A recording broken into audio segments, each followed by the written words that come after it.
சரி மாமா, நாம மில்லோட கணக்கு பாத்துடலாமா? உட்கார்.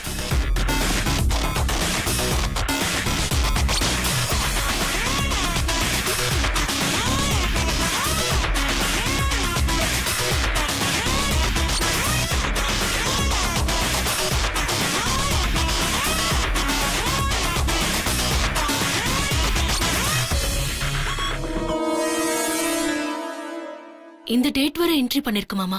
டேய், நீனும் மில்லுக்கு போல நீ வருவான்னு வெயிட் பண்ணிட்டு இருந்தேன். அது ஒன்றும் இல்லைடா, ஆடிட்டிங்க்கு டைம் ஆயிடுச்சுல்ல, அதான் கணக்கு பார்த்துட்டு இருக்கோம். அது கொஞ்சம் டைம் நினைக்கிறேன். நீ மில்லு கிளம்பு, எனக்கு வெயிட் பண்ணிட்டு இருக்காத.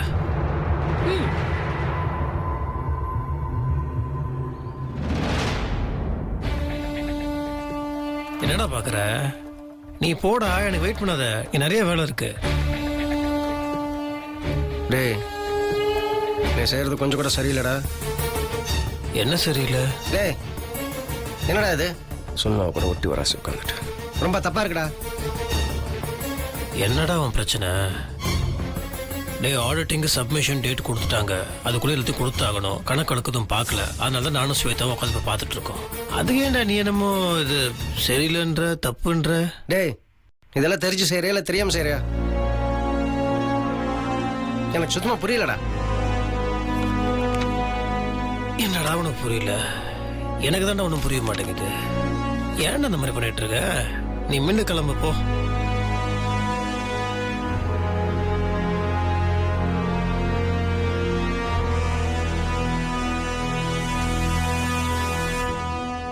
அண்ணாமலை,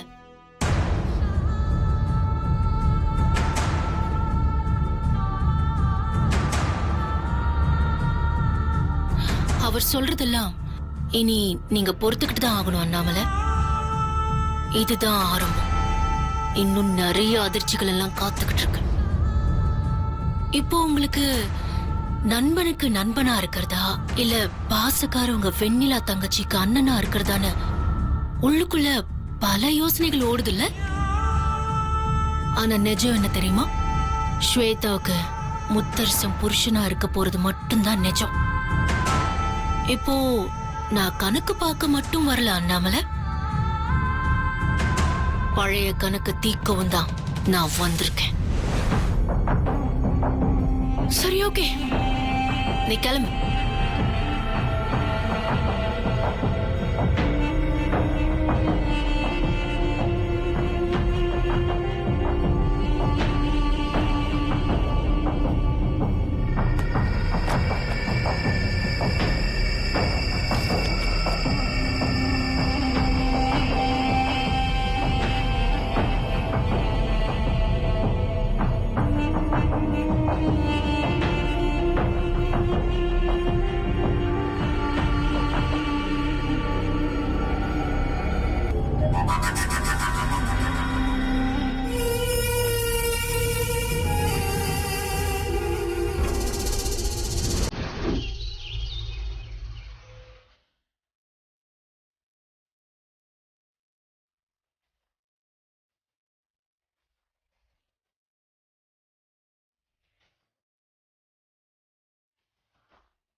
ஐயோ ஸ்வேதா, இங்க இருந்து போறப்போ மாமா உன்கிட்ட உருண்டு பொறந்து சண்டை போட்டு போனாரு.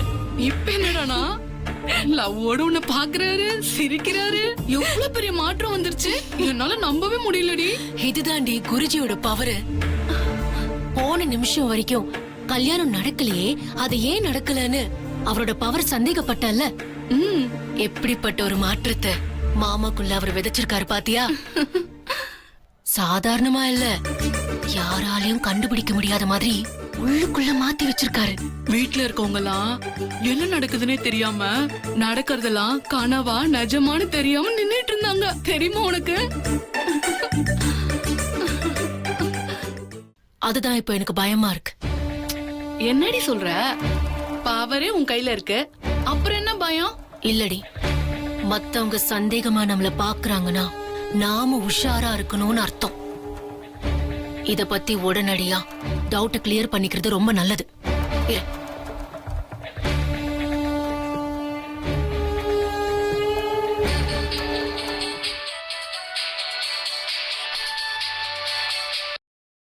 சொல்லுங்கம்மா. நீங்க சொன்ன மாதிரியே மிகப்பெரிய மாறுதல் மாமா கிட்ட வந்துருச்சு. இப்போ வீட்ல என்ன நடந்துச்சு தெரியுமா?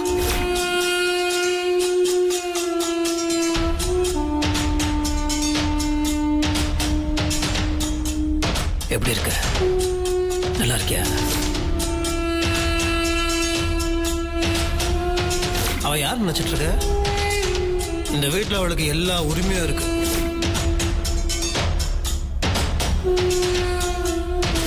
என்ன இன்னைக்கு வழக்கத்துக்கு அதிகமாவே அழகா இருக்கிற மாதிரி தெரியுது.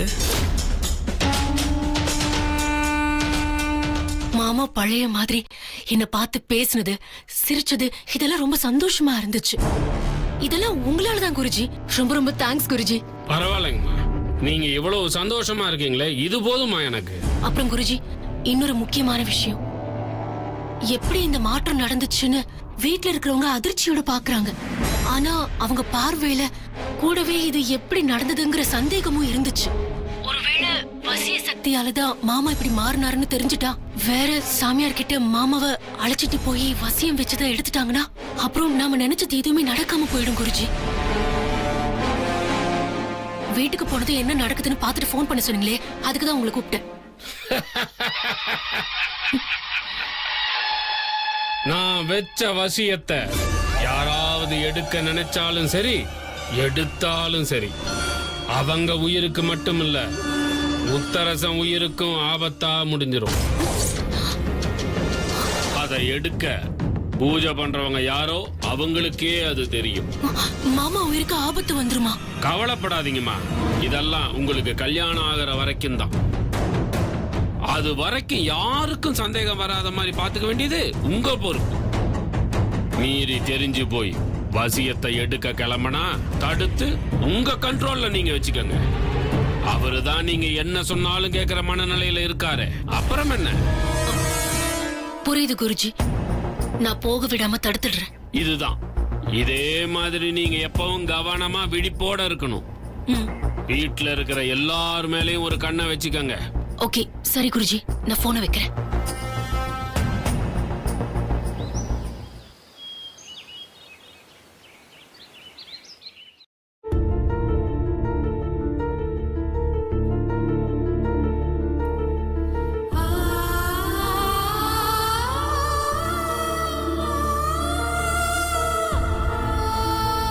ருத்ரா,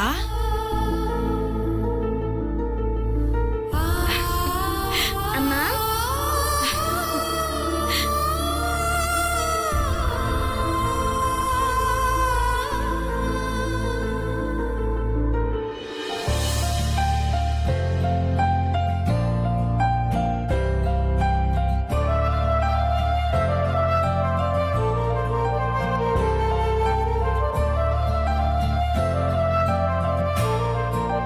என்னம்மா நீ? ரொம்ப நாள் ஆச்சு உன்னை பார்த்து. ஏன் வரல? அடிக்கடி என்னால வர முடியாதுமா. இப்ப கூட ஒரு முக்கியமான விஷயமா தான் அம்மா வந்திருக்கேன். முக்கியமான விஷயமா? என்னம்மா அது? ருத்ரா குட்டி, நீயும் அப்பாவும் உனக்கு உடம்பு சரியில்லாம போனப்ப அத சரி பண்றதுக்காக ஊருக்கு போனீங்கல்ல? ஆமா. அங்க சாமியாரு உனக்கு ஏற்பட்ட பிரச்சனையை சரி பண்றப்போ பல மந்திரங்களை சொல்லி உங்க அப்பாவையும் வசியப்படுத்தி அப்பாவோட மனசையும் மாத்தி ஸ்வேதாவுக்கும் அப்பாவுக்கும் கல்யாணம் பண்ணி வைக்க திட்டம் போட்டிருக்காரு. வசியம் பண்ணாங்களா? வசியம் பண்ணா என்ன ஆகுமா? வசியம் பண்ணா அப்பா நாம யார் சொல்றதையும் கேட்க மாட்டாரு. ஸ்வேதா என்ன சொல்றாளோ அத மட்டும் தான் கேட்டு நடப்பாரு.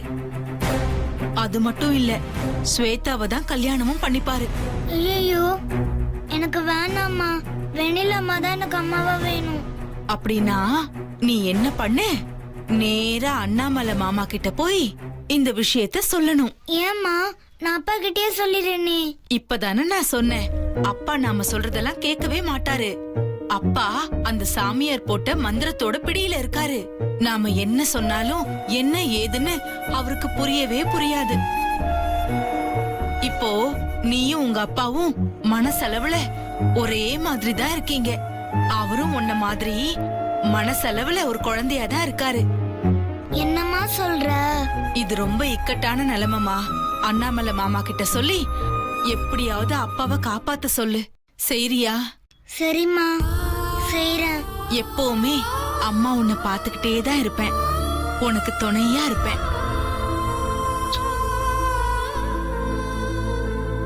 அம்மா.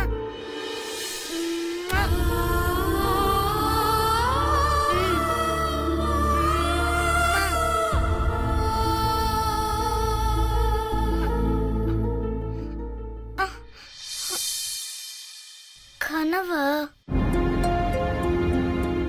அப்போ சித்ராம்மா கனவுல வந்து சொன்னது நிஜம்தான் போல இருக்கு. அந்த ஸ்வேதா அப்பா வசியம் பண்ணிருக்கா. அதனாலதான் அப்பா இன்னைக்கும் இல்லாம அவ கூட சிரிச்சு சிரிச்சு பேசுறாரு. பழசெல்லாம் மறந்துட்டாரு. அன்னைக்கு என்னடான்னா அவளை அறிஞ்சாரு, அதெல்லாம் மறந்துட்டு இப்ப ஃப்ரெண்ட் ஆயிட்டாரு. அப்பாவை கல்யாணம் பண்ண பாக்குறியா? விடமாட்டேன். அண்ணாமலை மாமா கிட்ட சொல்லி எப்படியாவது அப்பாவை வசியத்துல இருந்து காப்பாத்தணும்.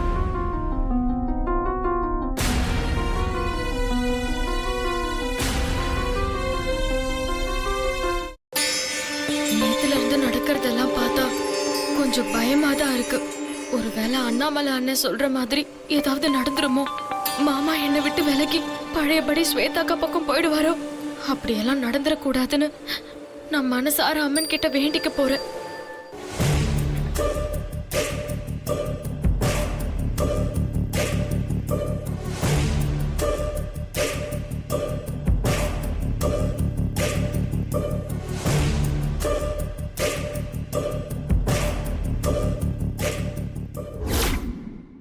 இந்தா இது என்ன முத்து மாமா?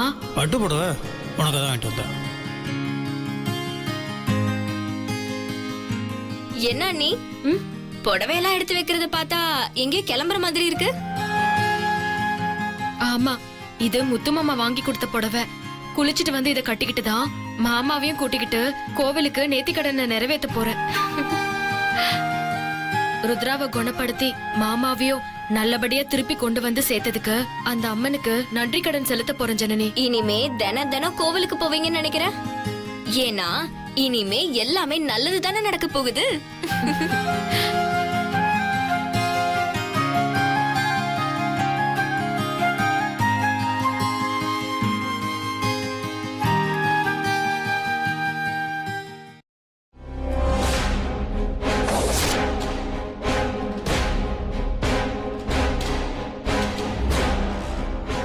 அக்ஷயா கிட்ட வா.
கடவுளே, எனக்கு மட்டும் ஏன் இப்படி சோதனையாவே நடக்குது? வெண்ணிலா என்னாச்சு? அண்ணே, இங்க பாருங்க, நான் இந்த புடவைய எப்படி அரிஞ்சு போயிருக்கேன்னு. முத்து மாமா எனக்கு ஆசையா வாங்கி கொடுத்தது போச்சு. யாரோ வேணும்னு தான் எரிச்சிருக்காங்க. இப்பதான் இங்க எடுத்து வச்சுட்டு போனேன். புடவை எப்படி தானா எரியும்?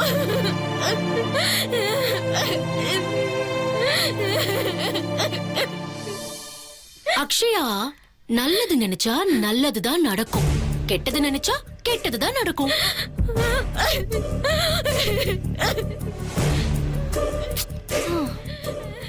நல்லது கெட்டதை பத்தி பேசுற வாய்ப்பாரு, உடம்பு முழுக்க விஷம். இவன் நல்லதை பத்தி பேசுறா. யார் இதை பண்ணிருப்பாங்க?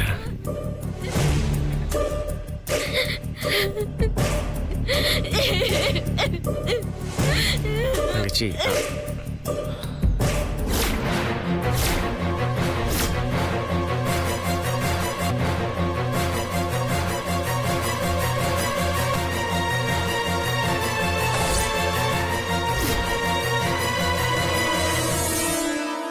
ஏய் இங்க வா.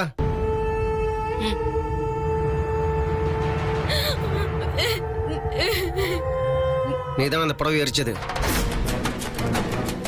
என்ன விட்டா பண்ணிட்டு போய் பேசுறா பாரு. தின்னுட்டு இருக்கே சிப்ஸ், அதங்க கிடக்குது பாரு.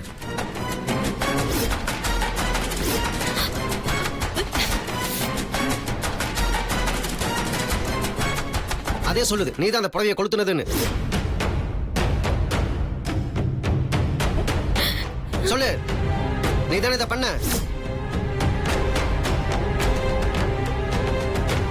ஸ்வேதா, இங்க வா. இந்த வாய்ப்புக்காக தான் காத்துக்கிட்டு இருந்தேன். நீயே வகையா வந்து வலையில சிக்கியிருக்க. இத வச்சு இந்த வீட்ல மிகப்பெரிய சண்டைய போட போறேன் பாரு. அப்போதான் மாமா வந்து தலையிடுவாரு, எனக்கு சப்போர்ட் பண்ணுவாரு. இப்போ இங்க இருக்கிறவரு புது முத்தரச மாமா. வசியும் எனக்கு எதிரா செயல்படுறதுக்கு அவரை விடாது. நான் என்ன நினைக்கிறேனோ அதை தான் மாமா செய்வார். மாமா இனி ஏன் பக்கம் தானு மொத்த பேருக்கும் காமிக்க வேண்டியிருக்குல்ல. ஏய், நான் கூப்பிட்டே இருக்கேன், நீ அங்கேயே இருந்த என்ன அர்த்தம்? வா. ஏய் ஏய், என்ன என்ன என்ன வேணும்? ஏன் இப்ப கத்துற? வேண்டுதல் புடவை எப்படி எரிஞ்சிருக்கு பாரு. நீங்க தானே பண்ணது. எனக்கு பீரோல இருக்கிற ஏன் புடவையை கட்டுறதுக்கே நேரம் இல்ல. நான் எதுக்கு ஆஃப்டர் ஆல் இந்த வெண்ணிலா புடவை எரிக்க போறேன்? உனக்கு பொறாம. முத்தரச வெண்ணிலாவை கல்யாணம் பண்ணிக்க போறான். அவன் இவளை விரும்புறா. அதனாலதான் அதை பொறுக்க முடியாம அவன் எடுத்து கொடுத்த புடவையை எரிச்சிருக்க. நீ எல்லாம் ஒரு பொம்பளை. ஏய், வாய் அடக்கி பேசு. ஆமா, எனக்கு நீ யாரு? வெண்ணிலா கூட பிறந்தானா? ரொம்ப தான் அடங்கு. உன்கிட்ட காட்டிட்டு தானே புடவை அங்க வச்சேன். அதுக்குள்ள யாரோ எரிச்சிட்டாங்க.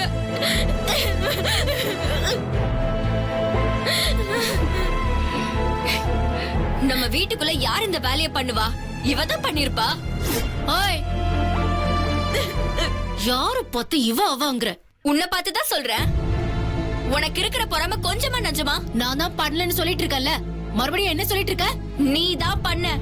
நான் பண்ணல. நீ பண்ணலனா அத கூடி வச்சிருக்கே, இவ பண்ணிருப்பா. இத பார், நான் பண்ணல, தேவையில்லாம பழி போடாத.